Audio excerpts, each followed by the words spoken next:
Hello student, आज हम पढ़ेंगे द चैप्टर डिटर्मिनेंट। तो बेसिक कॉन्सेप्ट ऑफ डिटर्मिनेंट, हम डिटर्मिनेंट के बेसिक कॉन्सेप्ट के बारे में पढ़ेंगे। जो हमने क्वेश्चंस करने हैं डिटर्मिनेंट पे, जो जो सिलेबस हटाया गया है उसको छोड़ के जो हमारा आपकी बार सिलेबस में सीबीएसई बोर्ड में दे रखा है उस चीज़ को हम, उन कॉन्सेप्ट को हम पढ़ेंगे इस वीडियो में। तो देखिए, सबसे पहले हम डिटर्मिनेंट चैप्टर है आपका एनसीईआरटी के हिसाब से डिटर्मिनेंट क्लियर। इसमें हम सबसे पहले डिटर्मिनेंट के बारे में पढ़ेंगे, फिर प्रॉपर्टीज ऑफ डिटर्मिनेंट पढ़ेंगे, और फिर माइनर कोफैक्टर निकालना सीखेंगे, और फिर इनवर्स ऑफ एनी मैट्रिक्स, और फिर सिस्टम ऑफ इक्वेशंस। तो अब की बार सिलेबस में हमारा सिस्टम ऑफ इक्वेशंस को हटा दिया गया है। जो हम सिस्टम ऑफ इक्वेशंस सॉल्व करते थे with the help of matrix, उसको हटा दिया है, बाकी आपका हम करें। तो डिटरमिनेंट क्या होता है, डिटरमिनेंट की डेफिनेशन की बात करें तो डिटरमिनेंट क्या होता है, इट इज ए नंबर। ये कोई नंबर होता है और हम इसको एक फंक्शन भी बोल सकते हैं। Determinant is a mapping from a set of matrix to a real number, या determinant determinant is a mapping और फंक्शन कहाँ से, from a matrix to a set of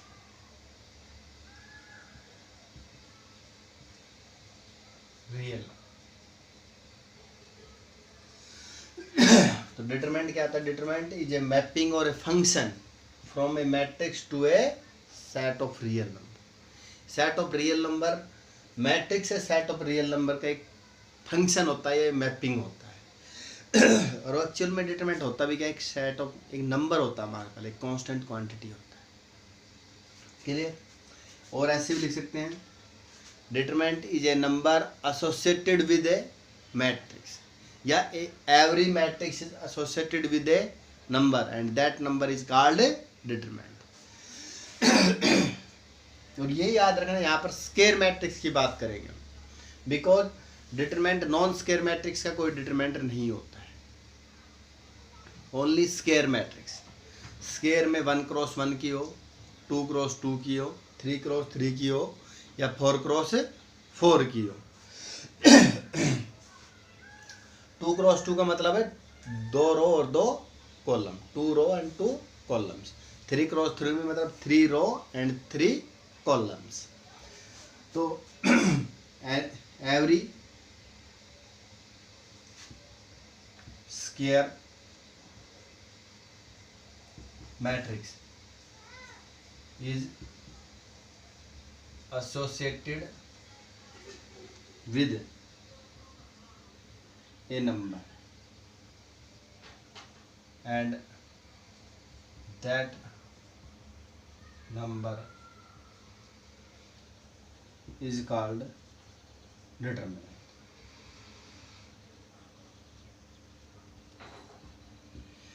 दुनिया की हर स्क्वायर मैट्रिक्स एक नंबर के साथ एसोसिएटेड होती है और वो नंबर क्या कहलाता है, हमारा डिटरमिनेंट कहलाता है। ये बेसिक सी डेफिनेशंस है डिटरमिनेंट की। अब डिटरमिनेंट हमारा, ये तो सबसे पहले आपने ये याद रख लिया, डिटरमिनेंट स्क्वायर मैट्रिक्स का होता है। यहाँ पर भी लिख सकते हो square, because non square matrix का हम डिटरमिनेंट डिफाइन नहीं कर सकते। 1x1 की मतलब ये होगी एंट्री, 1 रो 1 कॉलम। 2x2 की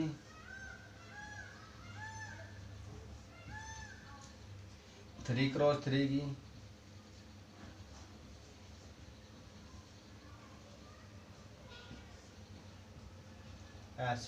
दीज आर द मैट्रिक्स। और डिटरमिनेंट बनाएंगे इनको, तो मैट्रिक्स की जो नोटेशन थी ये डिटरमिनेंट हो,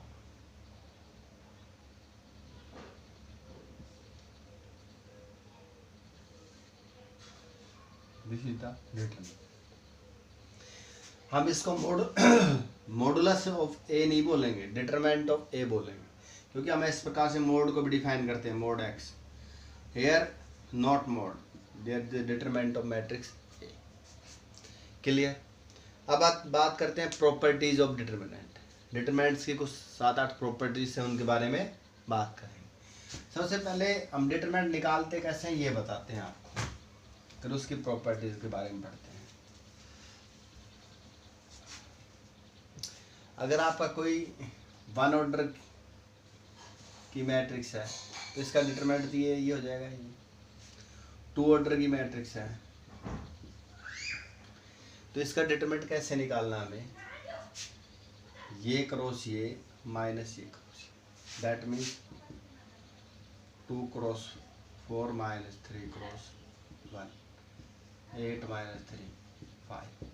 तो डिटरमिनेंट ऑफ दिस मैट्रिक्स, अगर ये ए मैट्रिक्स है तो इसका डिटरमिनेंट क्या होगा, डिटरमिनेंट ऑफ ए। अगर आपको यहाँ पर मैट्रिक्स भी दे सकता है ए बराबर find the A determinant of A, that means 5। Clear. अगर आपकी 3 ऑर्डर की मैट्रिक्स हो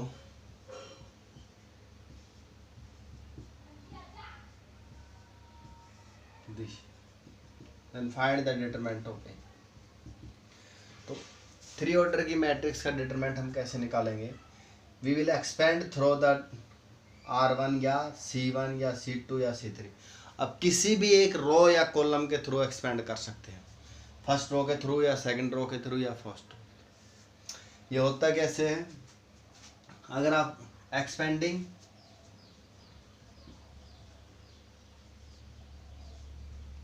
थ्रू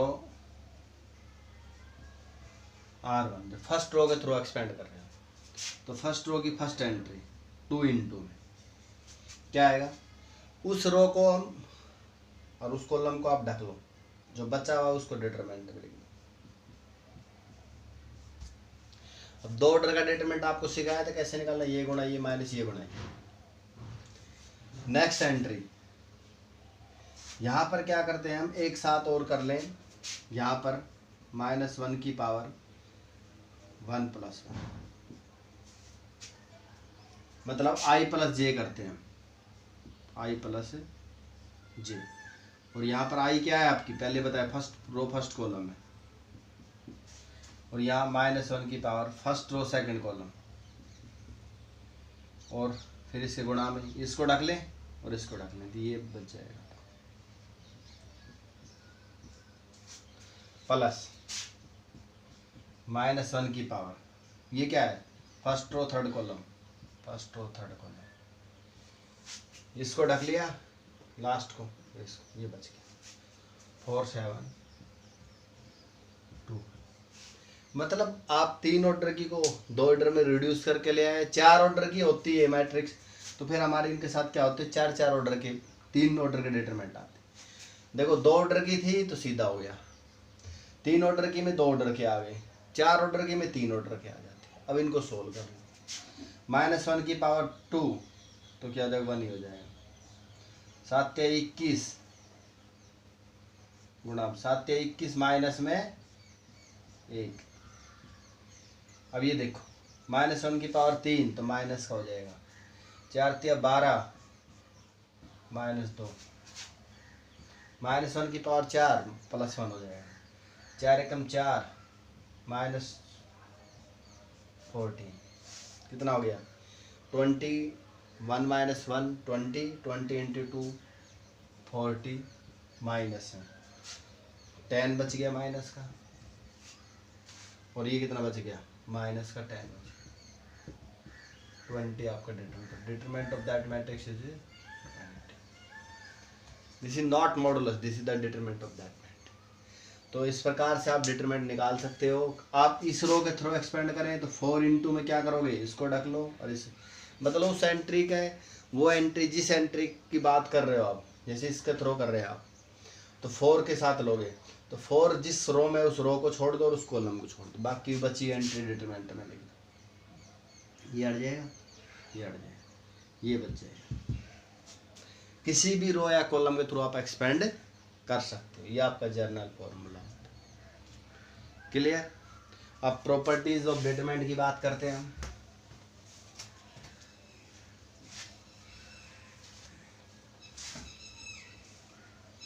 फर्स्ट प्रॉपर्टी क्या कहती है, property first, if any row और column is interchange then determinant value is same. अगर किसी डिटरमिनेंट की किसी रो को या किसी कॉलम को आप चेंज कर देते हो आपस में, रो को कॉलम के साथ, कॉलम को रो के साथ, तो डिटरमिनेंट की वैल्यू सेम रहेगी। आप एग्जांपल लें तो जर्नल एग्जांपल ले सकते हैं, A11, A12, A13, A21, A22, A23, A31, A32, A33। Clear? इस प्रकार से भी ले सकते हो। दूसरा, अगर आपको ये अच्छा ना लगे तो आप ऐसे भी ले सकते हो entries, A1, A2, A3, B1, B2, B3, C1, C2, C3, ताकि आपको थोड़ा सा डिफरेंट दिखाई दे। ये कोई डिटरमिनेंट है। अगर आप किसी रो को कॉलम के साथ इंटरचेंज कर देते हो, if any row is interchange with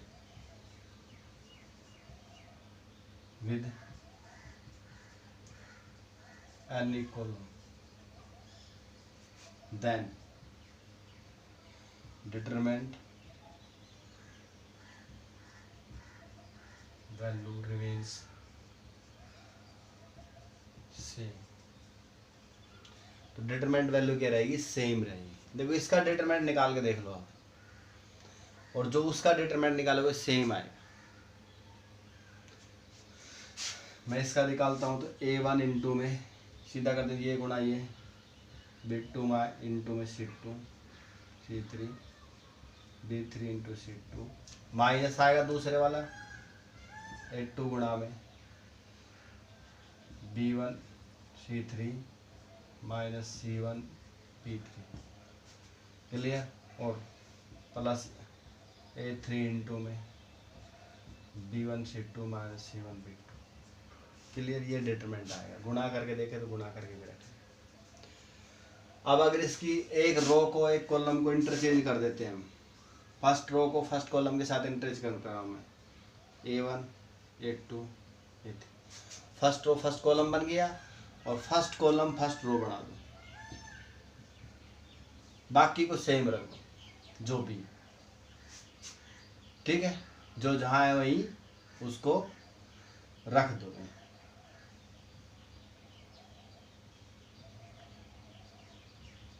हमने वो चेंज नहीं किया। इसके डिटरमिनेंट वैल्यू निकाल लो, इसके थ्रू एक्सपेंड करके यही आएगी इसी। आप करके देख लेना।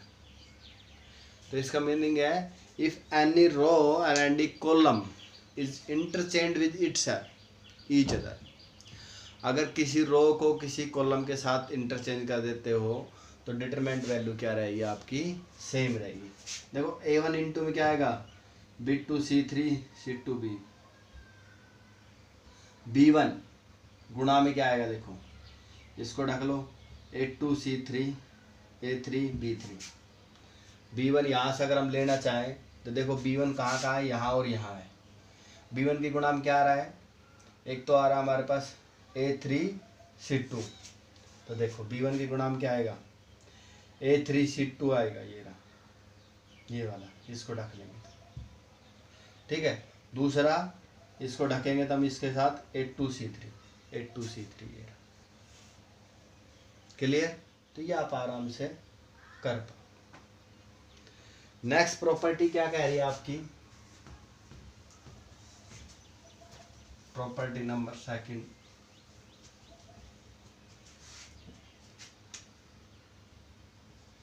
If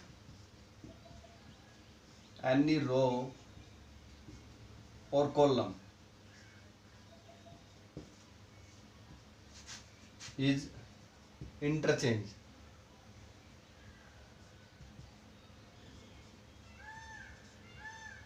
with any row or column,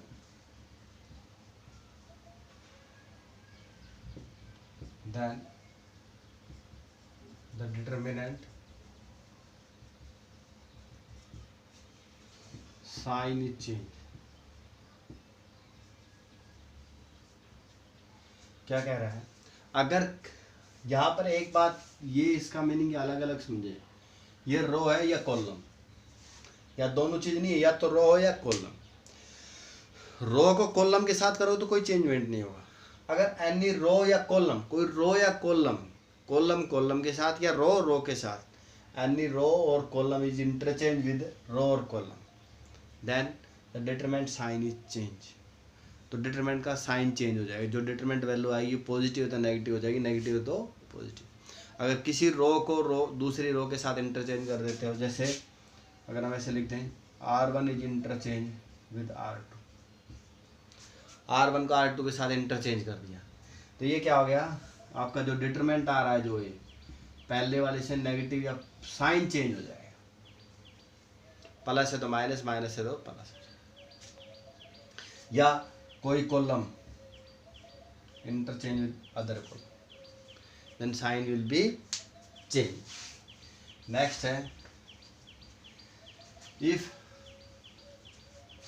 we be multiplied any row या column with any constant, then determinant value is also multiplied by that scalar। अगर किसी रो या कॉलम को आप किसी स्केलर से मल्टीप्लाई कर देते हो, किसी स्केलर से मल्टीप्लाई कर देते हो किसी एक रो या एक कॉलम को, तो आपकी determinant value is also multiplied by that scalar. तो आपकी डिटरमिनेंट वैल्यू उसी स्केलर से मल्टीप्लाई हो जाएगी। ठीक है, if we multiplied any row या कॉलम, किसी भी एक रो की बात कर रहे हैं हम यहाँ, किसी भी एक रो या एक कॉलम को आप किसी कांस्टेंट से मल्टीप्लाई कर देते हो, तो आपकी डिटरमिनेंट वैल्यू भी उस कांस्टेंट से मल्टीप्लाइड हो जाएगी। अब दो रो को मल्टीप्लाई कर देते हो तो आपकी डिटरमिनेंट वैल्यू भी 2 टाइम मल्टीप्लाइड हो जाएगी उस कांस्टेंट से। लाइक ये है, बल्कि यहाँ पर 3 8 2 16 4 3 12 4। अगर मैं इसकी रो, इस डिटरमिनेंट की रो, इस डिटरमिनेंट की फर्स्ट रो को 2 से मल्टीप्लाई कर देता हूँ, तो इसकी डिटरमिनेंट वैल्यू 8 चौक 32 है, 8 3 24, कितनी हो जाएगी 6 2 8। तो इसकी देखो डिटरमिनेंट वैल्यू भी क्या होगी, 2 टाइम मल्टीप्लाइड होगी। अगर मैं इसी दूसरी रो को भी 2 से मल्टीप्लाई कर देता हूँ, तब इसकी डिटरमिनेंट वैल्यू क्या होगी, देखो 16 चौक 64, 8 6 48, कितनी आएगी 12 4 16। मैंने क्या किया, इसकी दोनों रो को 2 से मल्टीप्लाई किया, तो इसकी डिटरमिनेंट वैल्यू क्या होगी 4 टाइम। क्लियर।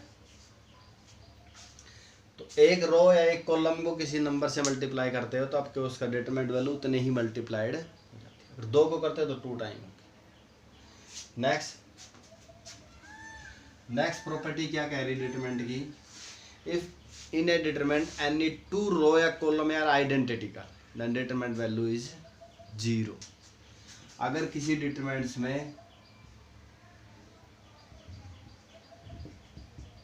2 रो सेम या 2 कॉलम सेम हो जाते हैं तो उसकी डिटरमिनेंट वैल्यू 0 हो जाएगी,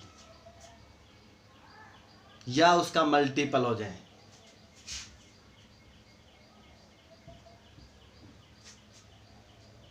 एनी रो या एनी कॉलम इज मल्टीप्लाइड या identical with other row your column then determinant value is 0।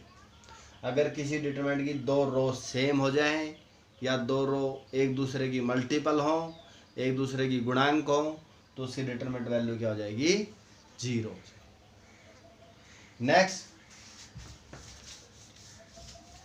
अगर किसी डिटरमिनेंट के अंदर किसी भी टर्म को आप एक्सप्रेस करते सकते हो सम ऑफ द फॉर्म, तो वो डिटरमिनेंट भी इतनी फॉर्म में एक्सप्रेस हो सकता है। जैसे ये डिटरमिनेंट है a plus b, a plus c, a plus d, यहाँ पर लिख लो 2 3 4। तो इसकी टर्म को आप एक्सप्रेस कर सकते हो ना 2 की फॉर्म में, ए अलग ले लें सी अलग ले लें। तो इस डिटरमिनेंट को भी ऐसे लिख सकते हैं, इतने ही फॉर्म में एक्सप्रेस कर सकते हैं, ए 2 3 4 3 7 8 जमा में बी सी डी 2 3 4 3 7।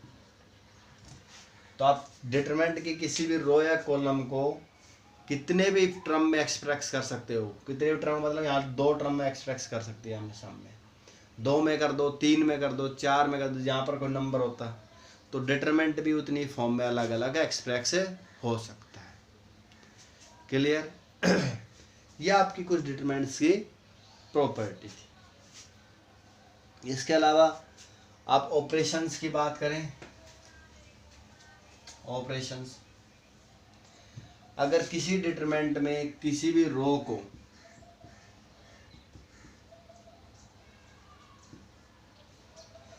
किसी भी दूसरी रो का 2 टाइम ऐड कर दें, सबट्रैक्ट कर दें या उसका घटा दें, जोड़ दें, तो उससे क्या होगा, हमारा डिटरमिनेंट वैल्यू रिमेन्स सेम।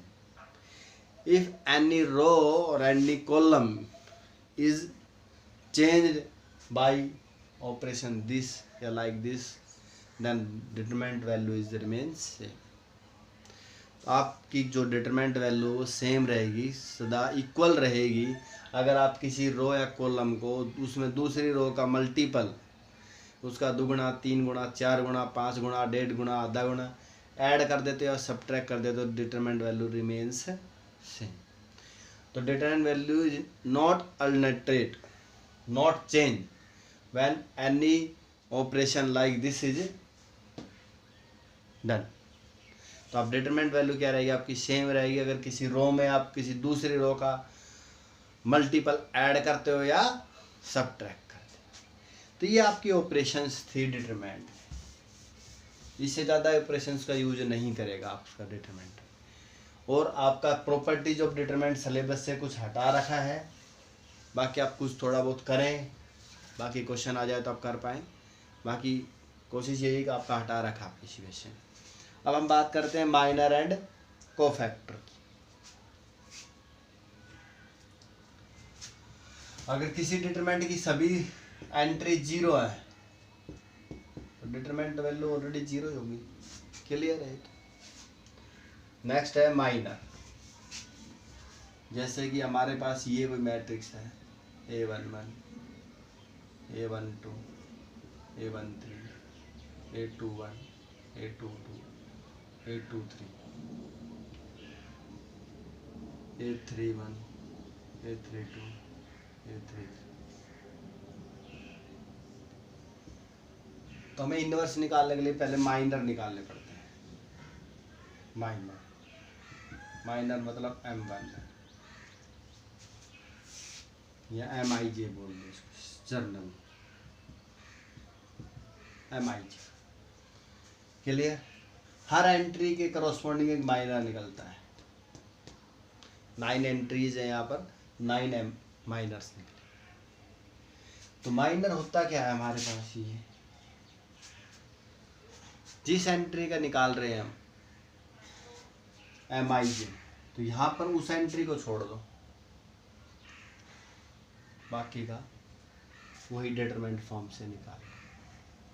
अगर 2 ऑर्डर की मैट्रिक्स है ऐसे, A11, A12, A21, A2, तो यहाँ पर M11 minor of first row first column, first row first column की एंट्री को रख लो, बचा क्या, A22। Minor of 1 2 first row ये से, ये बच गया। माइनर ऑफ 2 1 इसको रख लो, ये बच गया। माइनर ऑफ M22 ये ढक लिया, ये ढक लिया। माइनर आ गए इस मैट्रिक्स से करस्पॉन्डिंग। अब इसके क्रॉस फैक्टर निकाल लेंगे, करस्पॉन्डिंग क्रॉस फैक्टर। कोफैक्टर्स क्या होते हैं, इनके साइंस बताते हैं उन्हें। -1 की पावर 1 + 1 M11, C12 -1 की पावर 1 + 2 M12। इतना चेंज करना है, यहाँ पर जो नंबर लिखे हैं इनका सम अगर ऑड आता है तो नेगेटिव कर दो, अदरवाइज सेम रहे। C21 -1 की पावर 2 + 1 M21, C22 -1 की power 2 M22। These are the minors, they are cofactor। ठीक है, अब मैट्रिक्स ऑफ कोफैक्टर और उसका ट्रांसपोज ले लें हम तो वो एडजॉइंट ऑफ ए मिल जाता है। तो ये कोफैक्टर हो गए, ये माइनर। कोफैक्टर और माइनर में सिंपल सा चेंज है, यहाँ पर जो एंट्री है I + में J, मतलब आपका जो sum of row and column I और J का जो सम है अगर वो ऑड आता है तो नेगेटिव और इवन आता है तो पॉजिटिव, सेम रहे। अब अगर यहाँ पर हम माइनर की बात करें M11 first row first column, तो फर्स्ट रो फर्स्ट कॉलम को रख लो, बाकी क्या बचेगा A22 A23 A32 A33, यही बचेगा फर्स्ट रो और फर्स्ट कॉलम को रखने के बाद। अब आप इसी प्रकार M12 निकालोगे तो क्या हो जाएगा, इसको ढक लो और उसको ढक लो, A21 A23 A31 A33 M13 निकालो, A21 A22 A31। और ये डिटरमिनेंट तो सॉल्व करना आता है आपको, ये गुणा ये माइनस ये गुणा ये आपका माइनर आ जाएगा। माइनर से आप क्या करेंगे, कोफैक्टर निकाल लें। तो आप माइनर जैसे आपका कोई MIJ है, जनरल कोई भी माइनर है, I की वैल्यू 1 है 2 है समथिंग, कोफैक्टर क्या होगा इसका रेस्पेक्ट में CIJ -1 की पावर I + में J और MIJ। This is the cofactor of corresponding to minor. Corresponding minor के साथ उसका कोफैक्टर क्या होगा रिस्पेक्टिवली ये। तो CIJ क्या होगा, -1 की पावर I + में J MIJ। माइनर उस माइनर के साथ में इतना करना है -1 की पावर I + में J करना। वो किस पोजीशन का माइनर है, वो नेगेटिव आता है या पॉजिटिव। तो अब आप देखते हैं ट्रांसपोज ऑफ, इसका ट्रांसपोज ले लेते हैं। मैट्रिक्स और माइनर बना लिया हमने। ये मान ली कोई भी आ गया इधर से, जो इसकी वैल्यू निकल के आ गई A B C और D समथिंग मान लिया हमने, A B C D। ये आ गई हमारी मैट्रिक्स ऑफ कोफैक्टर। इसका ट्रांसपोज ले लें। ट्रांसपोज समझते हो आप, चेंज रो इनटू कॉलम, कॉलम इनटू रो। तो इसका ट्रांसपोज होगा आपका A B C D। This is called, इस ट्रांसपोज को क्या कहेंगे हम, एडजॉइंट ऑफ A बोलते हैं, एडजॉइंट ऑफ दैट मैट्रिक्स। तो इस मैट्रिक्स का क्या हो जाएगा ये। तो transpose of matrix of cofactor, cofactor की मैट्रिक्स आपको पता है किस एंट्री का है, 1 1 1 1 फर्स्ट रो फर्स्ट कॉलम की एंट्री है, फर्स्ट रो सेकंड कॉलम की एंट्री है, सेकंड रो फर्स्ट कॉलम की एंट्री है, सेकंड रो सेकंड कॉलम की एंट्री है। तो एंट्री वहां रखिए, मैट्रिक्स बन जाएगी इनकी। मैट्रिक्स का ट्रांसपोज लेंगे, वो क्या बन जाएगा, एडजॉइंट ऑफ ए बन जाएगा, एडजॉइंट ऑफ ए बन जाएगा। अगर अब आप एडजॉइंट ऑफ जो ए आया आपका, एडजॉइंट ऑफ ए, इसको ऐसे स्मॉल में लिख रहे, एडजॉइंट ऑफ ए, इसको डिटरमिनेंट ऑफ ए से डिवाइड कर देते हो तो this is the inverse of that matrix. Adjoint of A को डिटरमिनेंट से डिवाइड करने पर, उस मैट्रिक्स के डिटरमिनेंट से डिवाइड कर दें तो this is the inverse of that matrix. तो ये उस मैट्रिक्स का क्या हो जाएगा, इनवर्स। तो ये आप आराम से निकाल सकते हो। तो इनवर्स आपका आराम से कर सकते हो। तो किसी मैट्रिक्स का इनवर्स निकालना है आपने इस मेथड से, ए इनवर्स, तो क्या होगा वो, एडजॉइंट ऑफ ए अपॉन में determinant of, this is the inverse of that matrix. Adjoint of A कैसे निकालोगे, माइनर निकालोगे। माइनर निकालना आपको बता ही दिया है कैसे निकालना है। उसको ढको, डिटरमिनेंट सॉल्व कर दो। माइनर के बाद कोफैक्टर। कोफैक्टर में इतना ही काम करना है, माइनर किस पोजीशन का है, उन दोनों का सम इवन है तो पॉजिटिव, ओड है तो नेगेटिव लगा दो। इवन है तो ये नहीं है कि आपको पॉजिटिव करना है नेगेटिव करना है, अगर वो नेगेटिव है तो हमें कोई दिक्कत नहीं है, हमें अगर उसका साइन देखना है। अगर हम मान लें इसकी वैल्यू आ जाती है यहाँ पर -2, हम यहाँ देख रहे हैं 1 + 1 2, तो 2 क्या है, इवन है, तो इसकी वैल्यू क्या है, -2 ही रहेगी। तो ये तो क्या देगा, पॉजिटिव रखेगा। इसकी वैल्यू क्या है, -2, तो आंसर क्या रहेगा, -2 ही रहेगा। बट अगर इस केस में इसकी वैल्यू आ रही है -3, तो कोफैक्टर इसका क्या आ जाएगा, +3 आ जाएगा, क्योंकि यहाँ से माइनस हो रहा है, माइनस गुणा में माइनस +3। तो ये आपका इन्वर्स निकालना होता है। तो स्टूडेंट्स ये आपका थ्योरी थी आपकी डिटरमिनेंट की। अब बचता है आपका सिस्टम ऑफ लीनियर इक्वेशंस, इस टाइप की मैं आपको इंट्रोड्यूस कर देता हूँ। 4x + 6y = 3, 3x + 2y = 9, और कुछ भी दे सकता है, और इस प्रकार से।